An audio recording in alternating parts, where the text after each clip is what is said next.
The probate lawyer closed the file, looked at my husband, Walter, and my daughter, Linda, and said, "That is the entire estate." That was the moment my daughter smiled.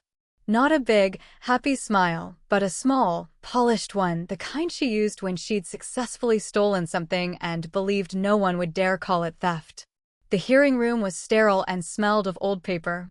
Walter, my husband of 40 years, sat beside her, his hands folded neatly. Across from them sat me, a 74-year-old woman who had built our family pharmacy from a single shelf into a local empire.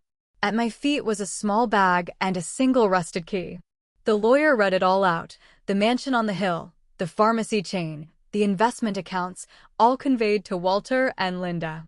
Every line ended in the same place: them.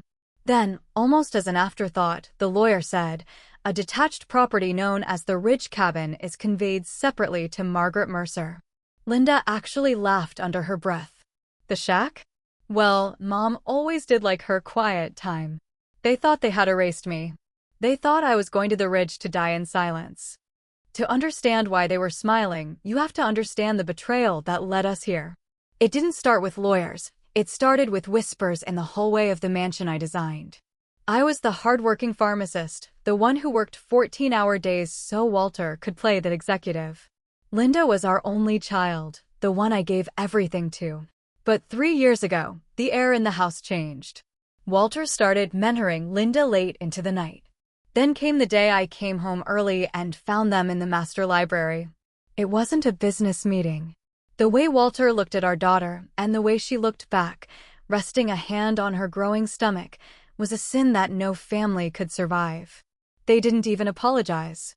Instead, they used my emotional shock to paint me as unstable. By the time Grandpa, my own father, passed away, they had already convinced the world I was unfit to manage the estate. I drove to the Ridge Cabin that same afternoon. It was worse than I remembered: rust on the hinges, no running water, and a smell of cedar dust. But as I sat on the narrow bed, I realized the cabin didn't pretend to love me while reaching for my pocket. On the 6th night, a heavy rain hit. I noticed a landscape painting on the back wall was hanging crooked. When I moved it, I found a shallow recess in the wall studs. Inside sat a thick cream envelope with my father's handwriting: "Open this after they think they've won." Inside was a 4-page letter and a smaller key taped to a card that said, "Not the cabin." My father knew Walter and Linda. He knew they were loud, people who only cared about things they could brag about. He wrote, "Let them have the house and the trucks. Those are the loud things. I've left you the things that make the loud things work." Beneath the floorboards under the stove, I found the black metal tin my father described. Inside was a certificate of trust.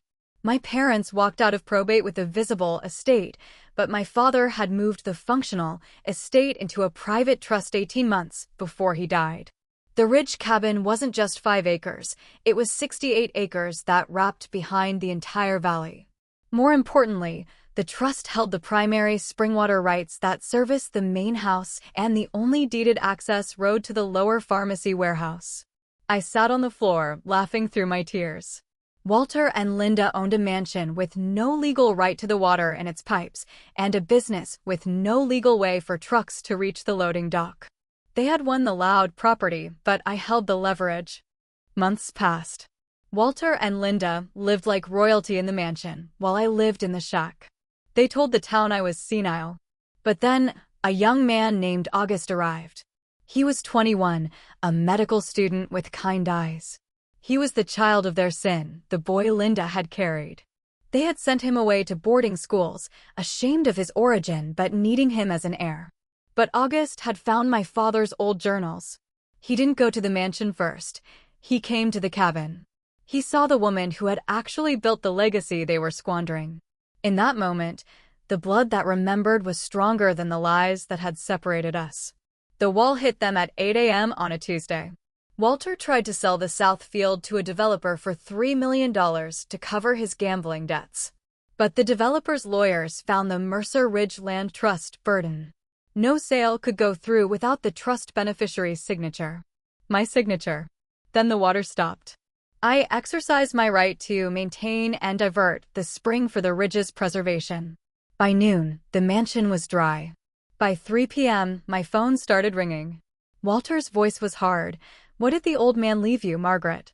"This is a technicality. Be reasonable." I answered cleanly. "I am being reasonable, Walter. I'm just following the paperwork you signed 18 months ago without reading it." It took 3 weeks for them to crumble. To get the water back and save the sale, they had to amend the probate record. The truth had to be put back into the files. They had to acknowledge the trust and my authority over the land. Today, August is finishing his residency. He lives in the mansion now, but he shares it with me. Walter and Linda? They moved to a small condo in the city, living off a monthly allowance provided by the trust, an allowance that I sign every month. I still go back to the cabin. I keep the rusted key on my neck as a reminder. My father was right. Quiet paper lasts longer than family promises. Would you have opened the envelope the first night, or would you have waited until the world was quiet enough to hear the truth?